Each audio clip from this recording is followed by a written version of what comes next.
The Ukrainian MiG-29's afterburner ignites at 0347 hours, sending twin columns of blue flame into the pre-dawn darkness. Captain Yuri Petrov feels the familiar kick of 18,500 pounds of thrust pressing him back into his ejection seat as the fulcrum accelerates through 450 knots, skimming barely 200 feet above the Dnipro River Valley. His hands grip the control stick with practiced precision, every muscle memory honed through 2.5 years of flying missions that weren't supposed to be possible. Mounted beneath his aircraft's centerline pylon, 2 GBU-39 small-diameter bombs represent 18 months of Ukrainian engineering improvisation. The American-made precision weapons, originally designed for F-16 and F-35s, now hang from jury-rigged pylons that required rewiring the MiG's Soviet-era electrical systems. Warning lights flicker amber across his instrument panel, voltage irregularities between the 28-volt Ukrainian aircraft and the NATO weapon's 115-volt requirements. The integration works barely thanks to custom power converters built in a Kyiv workshop that officially doesn't exist.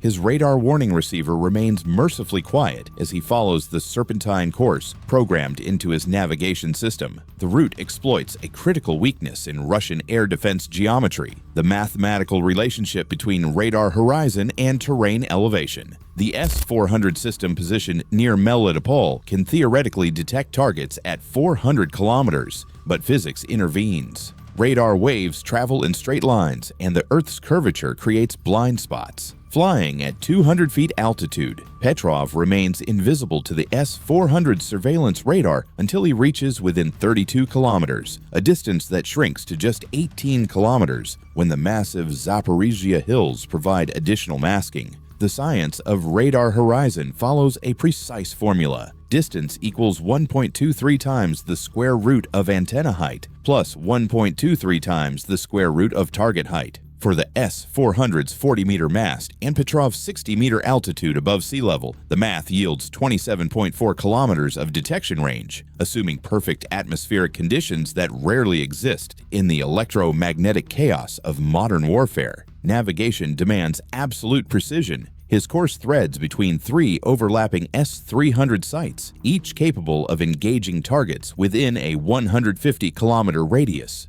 The gaps between their coverage areas measure barely 2 kilometers wide, a margin that allows no deviation. 1 degree of heading error would illuminate his aircraft on multiple fire control radars simultaneously. The MiG-29's radar warning receiver would scream warnings, and SA-23 missiles would follow within seconds. Petrov checks his fuel flow. 4,200 pounds remaining of his original 7,000-pound load. The afterburner consumption for low-level terrain following burns fuel at nearly 3 times the normal rate. But the mission profile demands this energy expenditure. Flying nap of the Earth requires constant control inputs, fighting gravity and terrain with raw thrust. Every valley demands a climb, every ridgeline a descent, each maneuver bleeding precious fuel and time.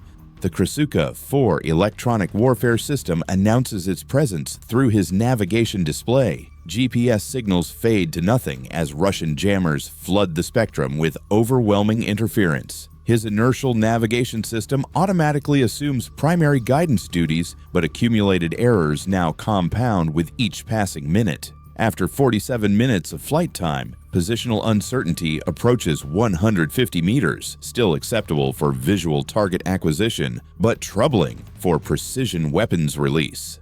At waypoint Charlie 7, the mathematics of warfare demand a terrible choice: climb to 8,000 feet for weapons release altitude, or abort the mission. Above 2,000 feet, every Russian air defense system within 200 kilometers will detect and engage his aircraft simultaneously. The climb begins at exactly 0434 hours, 37 kilometers from the target facility. Captain Petrov pulls back on the control stick, feeling the MiG-29's nose pitch upward as he abandons the safety of terrain masking for the lethal geometry of overlapping air defense zones. His radar warning receiver erupts immediately, a symphony of electronic threats painting his aircraft from multiple directions. The distinctive warble of S-300 surveillance radar locks onto his ascending fighter at 2,800 feet altitude, followed by the higher-pitched tone of SA-15 Tor systems vectoring their fire control radars toward his position. Each radar frequency represents a different layer in Russia's integrated air defense network, designed to ensure no aircraft survives penetration into protected airspace. The physics of his predicament become brutally clear through the radar warning display. The S-300 system, positioned 89 kilometers northeast, requires 18 seconds to transition from surveillance radar lock to missile launch. Its 48 N-6E2 missile travels at Mach 6, approximately 4,600 miles per hour, meaning 34 seconds of flight time to intercept his climbing aircraft. The SA-15 Tor system presents a more immediate threat, positioned just 23 kilometers ahead. Its 9 M330 missiles reach Mach 2.8, with a flight time of only 11 seconds after launch authorization. Meanwhile, electronic warfare specialists at the Krasuka 4 site flood GPS frequencies with jamming signals measuring 10,000 watts of interference power, enough to overwhelm satellite navigation across a 300-kilometer radius. Petrov's tactical display shows the choreographed deception unfolding across eastern Ukraine. Exactly 47 seconds after his radar exposure, Ukrainian electronic warfare units activate powerful transmitters near Kramatorsk, broadcasting false radar returns that simulate an entire squadron of approaching aircraft. The phantom targets appear simultaneously on Russian air defense screens, forcing SAM battery commanders to distribute their missiles across multiple perceived threats. This calculated misdirection exploits a fundamental weakness in Soviet-era defense doctrine. When faced with saturation attacks, commanders typically engage the largest formation first. The decoy signals register as 12 aircraft approaching from the northeast at 25,000 feet, exactly the profile of a Ukrainian Su-24 bombing formation that Russian doctrine prioritizes for immediate destruction. His climb rate holds steady at 3,200 feet per minute as systems throughout the region respond to his presence. Fire control radar signals intensify, painting his aircraft with electromagnetic energy designed to guide interceptor missiles to impact. The SA-15 battery commander has 90 seconds to complete his engagement sequence: target acquisition, threat evaluation, missile preparation, and launch authorization. Beyond that window, Petrov's aircraft will reach weapons release altitude and become every air defense commander's priority target. The S-400 system is simultaneously calculating intercept solutions, its powerful radar burning through Ukrainian electronic countermeasures with focused energy beams approaching 100,000 watts. At 7,200 feet and climbing, multiple warning tones merge into an almost unbearable cacophony. His defensive systems detect 3 separate fire control radars, achieving missile-quality locks simultaneously. The integrated air defense network is converging all available firepower on his single aircraft, and he has exactly 90 seconds to release his weapons before the mathematics of interception make survival impossible.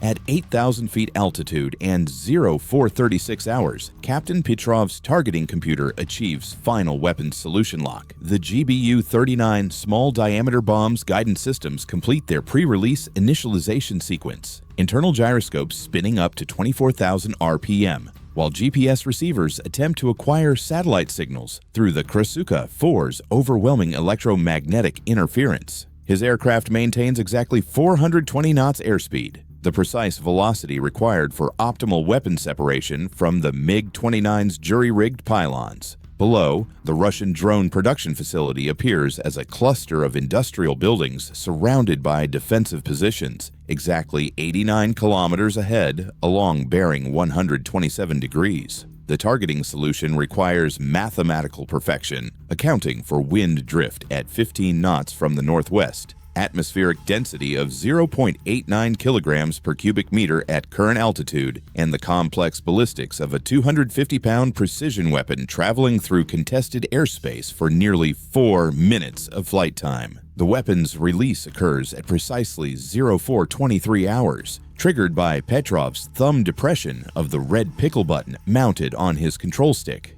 Explosive bolts detonate with 400 pounds of force, severing the mechanical connections holding both GBU-39s to their improvised Ukrainian mounting brackets. Each bomb drops for exactly 0.7 seconds before its guidance computer executes the pre-programmed activation sequence. Pneumatic actuators deploy 4 swept wings that transform the weapons from ballistic projectiles into precision-guided gliders capable of 60-mile standoff range. The GPS jamming immediately affects their navigation systems. Satellite signals measuring normally at -125 decibels per milliwatt now register at -145 decibels per milliwatt, well below the threshold for reliable positioning. However, American engineers anticipated this exact scenario when designing the bomb's guidance package. Each weapon's internal navigation system seamlessly transitions from GPS to inertial navigation system primary mode, using ring laser gyroscopes accurate to 0.01 degrees per hour of drift. The transition occurs within 2.3 seconds, fast enough to maintain targeting accuracy despite the electronic warfare environment.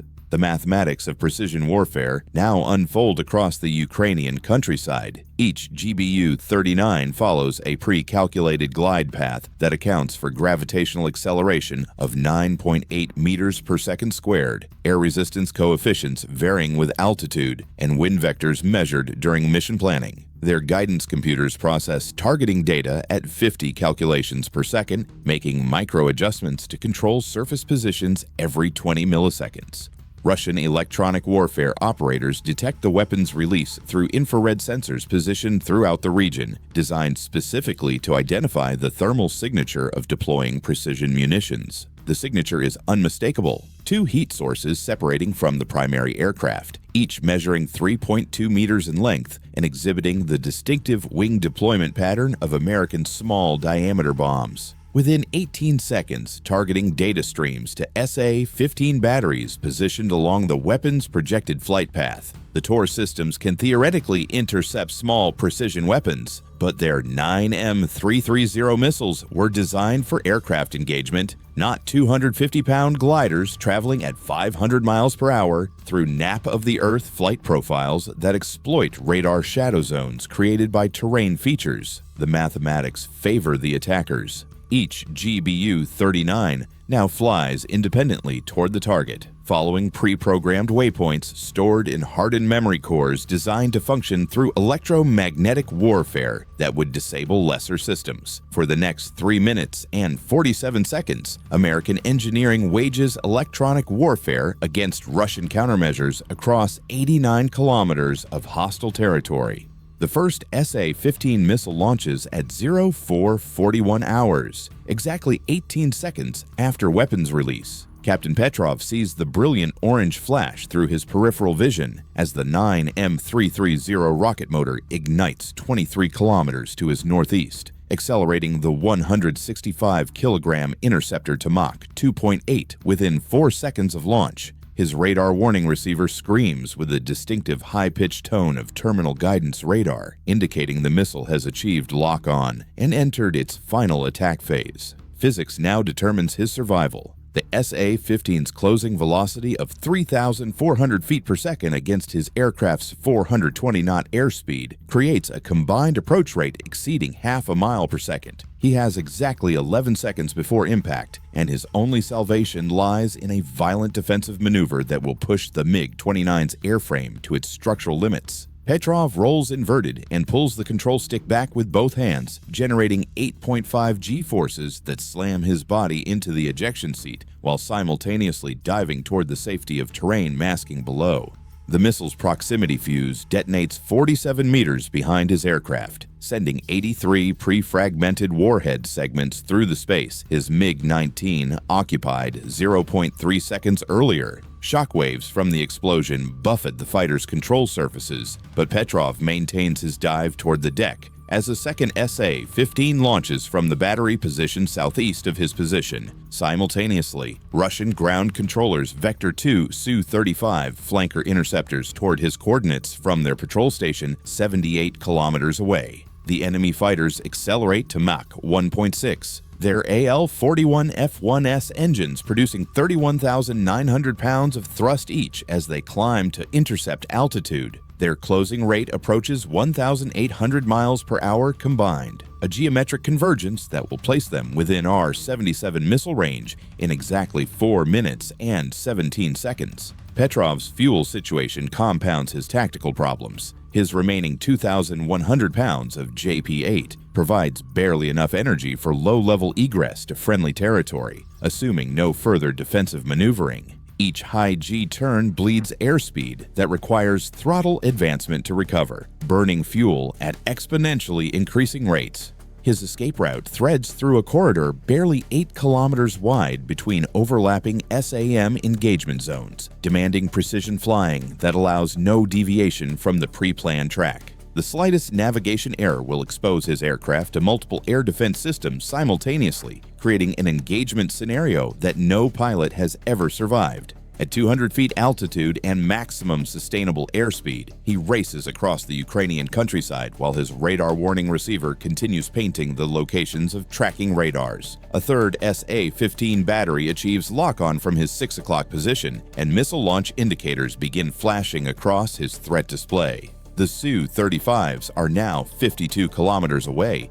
and descending to intercept altitude, their powerful N-035 Urbis radars burning through electronic countermeasures to maintain target tracking solutions. Behind him, the GBU-39 weapons continue their glide toward the drone production facility, but Petrov faces an increasingly lethal convergence of Russian air defenses and fighter interceptors, all concentrating their firepower on his single escaping aircraft with mathematical precision that leaves virtually no margin for survival. At 0440 hours, the first GBU-39 small-diameter bomb achieves terminal guidance acquisition 2.8 kilometers from the target facility. Its infrared seeker head locks onto the distinctive thermal signature of the main production building's ventilation system, where heat from Shahed-136 drone assembly operations creates a temperature differential of 12 degrees Celsius above ambient air. The weapon's guidance computer executes final approach calculations, accounting for crosswind drift of 8.2 meters and the building's precise GPS coordinates stored in its targeting memory.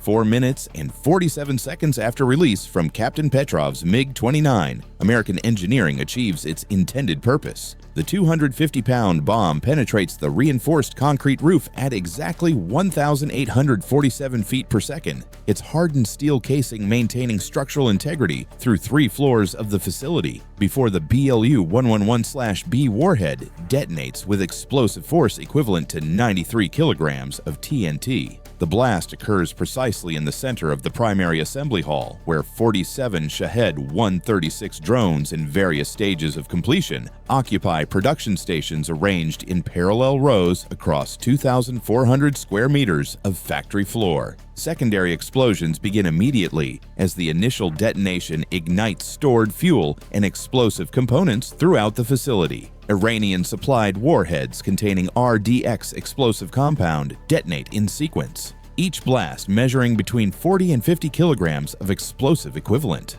The cascading destruction transforms the production facility into a series of overlapping fireballs that consume assembly equipment, spare components, and guidance systems worth an estimated $8.7 million in replacement costs. Infrared sensors positioned on surrounding buildings record surface temperatures exceeding 1,200 degrees Celsius as aviation fuel burns with characteristic orange-white flames that reach 30 meters in height. The facility's sophisticated clean room environments, essential for electronic component assembly, become furnaces as specialized atmospheric control systems feed pure oxygen into the growing inferno. Each workstation contained precision manufacturing equipment imported from China and Iran, including computer-controlled milling machines worth $340,000 each and specialized guidance system calibration devices that required 6 months to replace under normal circumstances. The destruction eliminates not just current production,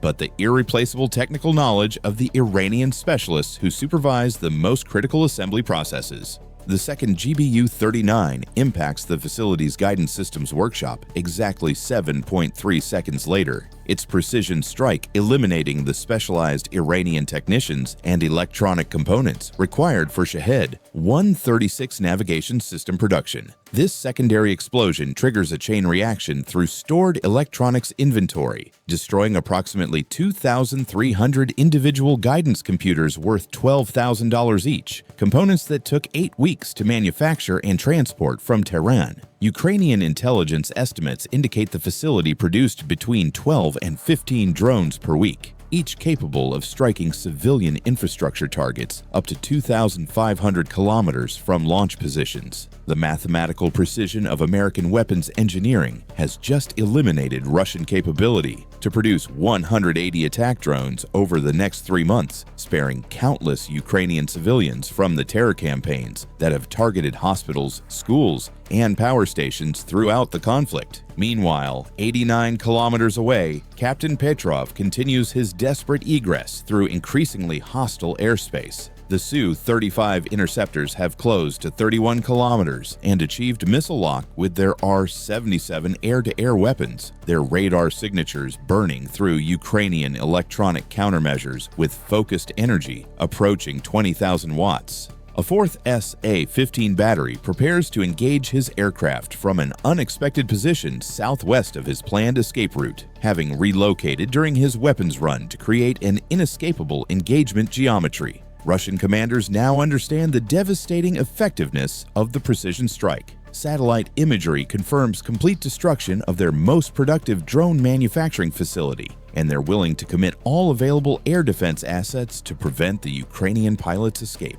His fuel gauge shows 1,840 pounds remaining, barely sufficient for the 127-kilometer flight to friendly territory. But the converging interceptors and surface-to-air missile systems suggest his mission may end in the same fireballs, now consuming millions of dollars worth of Russian drone production capability behind him. Captain Petrov crosses into Ukrainian-controlled airspace at 04:47 hours, his MiG-29's radar warning receiver finally falling silent as the last Russian SAM site loses tracking capability. The Su-35's interceptors abandoned their pursuit 23 kilometers back, unwilling to follow a Ukrainian fighter into the engagement envelope of Patriot missile batteries positioned near Kramatorsk. His fuel gauge reads 1,240 pounds, enough for landing at the backup airfield with minimal reserves, a mathematical margin that represents the difference between mission success and catastrophic failure. Behind him, satellite imagery confirms the complete destruction of Russia's most productive Shahed 136 manufacturing facility,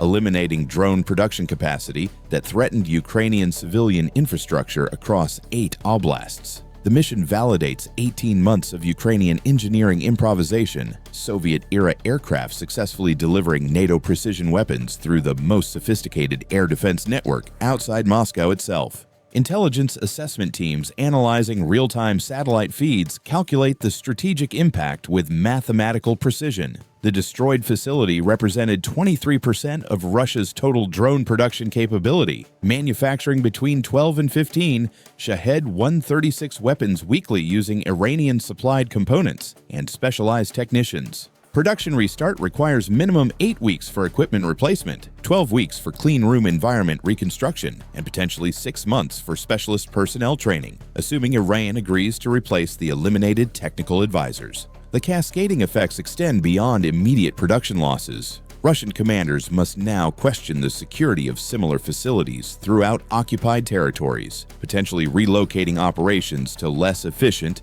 but more defensible positions. Ukrainian electronic warfare specialists monitor Russian military communications, recording panicked discussions about air defense failures that allowed a single MiG-29 to penetrate supposedly impregnable defensive networks. The technological implications resonate far beyond this single mission's success. American defense contractors studying telemetry data from the GBU-39 weapons confirm flawless performance despite intensive GPS jamming from Krasuka-4 systems. The bomb's inertial navigation systems maintained accuracy within 2.1 meters of target center, performance that validates NATO weapons integration programs with former Soviet aircraft. Ukrainian engineers proved that 1980s MiG-29 electrical systems, modified with custom power converters and rewired pylons, can successfully deploy 21st-century American precision weapons with reliability matching purpose-built platforms. This achievement demonstrates technological adaptability that Western defense planners considered theoretically possible but practically unachievable given the vast differences between Soviet and NATO aviation standards. Russian air defense commanders face uncomfortable questions about systematic failures across multiple weapon systems. S-300 and S-400 batteries failed to intercept a single aircraft flying predictable approach profiles, while SA-15 systems missed multiple engagement opportunities against a non-maneuvering target. Electronic warfare effectiveness analysis reveals Ukrainian countermeasures successfully spoofed sophisticated fire control radars, exploiting software vulnerabilities that Russian engineers assumed were classified secrets. The mathematics of modern air warfare have shifted decisively. Precision weapons guidance technology now exceeds defensive system capabilities by margins that make traditional area denial strategies obsolete. As Petrov's MiG-29 touches down on Ukrainian concrete, the broader strategic message becomes clear. American engineering and Ukrainian innovation have combined to render Soviet-era defensive concepts fundamentally inadequate against 21st century precision strike capabilities. The Precision Strike mission of June 27, 2025 demonstrates how perilously close modern air operations navigate between technological triumph and catastrophic failure. Captain Petrov's MiG-29 survived defensive engagement by margins measured in seconds and meters. The SA-15 missile that detonated 47 meters behind his aircraft missed impact by just 0.3 seconds of reaction time. His fuel consumption exceeded planned parameters by 340 pounds, leaving landing reserves that aviation safety standards consider dangerously inadequate. The mission's success depended entirely on mathematical precision, radar horizon calculations, GPS jamming countermeasures, and weapons guidance accuracy that allowed no margin for equipment failure or pilot error. Ukrainian engineers spent 18 months developing power conversion systems that bridged 60 years of technological evolution between Soviet aircraft design and American precision weapons, improvised solutions that official NATO doctrine considered impossible until proven otherwise through battlefield necessity. This engagement reveals fundamental shifts in 21st century air warfare that extend far beyond Ukrainian borders.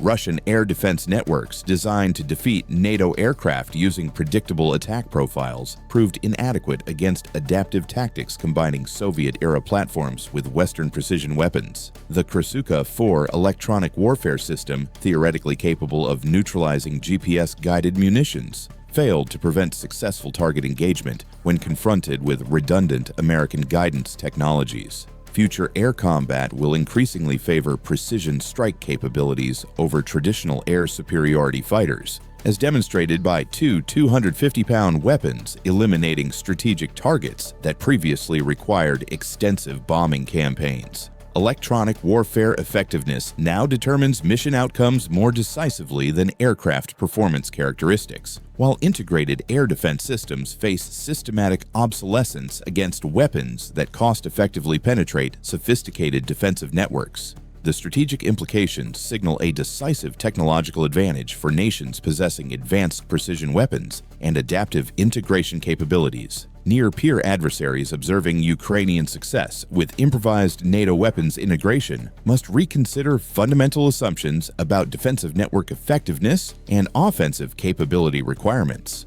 Allied forces gained confidence in precision weapons performance under intensive electronic warfare conditions, validating investment priorities that emphasize standoff strike capabilities over close air support platforms. The mathematics of modern warfare increasingly favor small numbers of precision weapons over large formations of conventional aircraft, fundamentally altering force structure requirements and tactical doctrine development. Ukraine's demonstration that 1980s aircraft can successfully deploy 2020s American weapons suggests broader possibilities for allied nations operating mixed Soviet and NATO equipment inventories. Air power projection now depends more on precision weapons integration and electronic warfare capabilities than traditional measures of aircraft quantity or pilot training hours. The successful destruction of Russia's primary drone production facility using 2 weapons weighing 500 pounds total proves that strategic impact no longer requires massive bombing campaigns when targeting precision exceeds defensive capabilities.